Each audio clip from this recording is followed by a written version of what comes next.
Est-ce que vous savez pourquoi les musulmans doivent se prosterner la tête contre le sol quand ils prient, en direction de la Mecque? Est-ce que vous savez pourquoi? Par soumission à Dieu.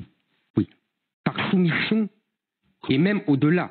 C'est-à-dire qu'ils doivent effacer leur visage. Est-ce que vous savez pourquoi? Qu'ils doivent effacer leur visage. C'est-à-dire qu'ils doivent effacer leur visage, qui est la marque de l'individu. Alors que les juifs et les chrétiens prient debout. La prière des juifs, c'est la Hamida qui veut dire debout. La prière des chrétiens, ils se lèvent régulièrement. Parce que le judéo-christianisme fait émerger l'individu. L'islam le nie. C'est fondamental. Mais qu'est-ce que c'est que ces salades? Tout d'abord, il faut savoir qu'en islam, il n'y a pas que la prosternation qu'on effectue dans la prière. Il existe d'autres positions, comme par exemple la position où on est debout, la position où on est incliné, la position où on est assis. Donc, qu'est-ce que tu racontes avec ton émergence de l'être humain? C'est n'importe quoi. Et en plus, concernant la prosternation, quel est le secret de la prosternation?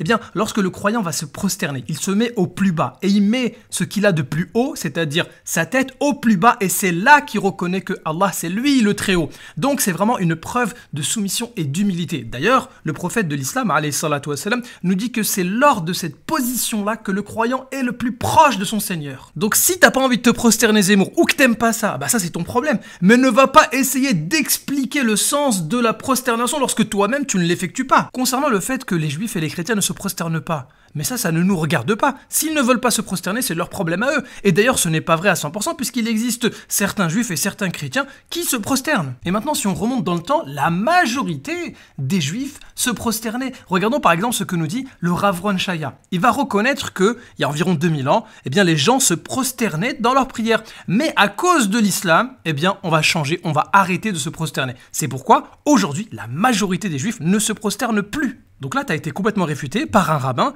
qui t'explique bien que aujourd'hui la majorité des juifs ne se prosternent plus, non pas parce que la prosternation fait qu'il n'y a plus d'émergence du visage, etc. Non, c'est parce qu'ils ne voulaient plus faire comme les musulmans. Maintenant, regarde Zemmour, ton mensonge va être réfuté par la Bible. Abraham, il s'est prosterné, tomba sur sa face. Moïse s'inclina à terre et se prosterna. David, il se prosterna, se jeta le visage contre terre. 3 prosternations. Jésus, dans les évangiles, puis ayant fait quelques pas en avant, il se jeta contre terre. Donc se taire, c'est ce qu'on devrait faire quand on a parlé sans vérifier. Vérifiez, n'inventez pas des choses.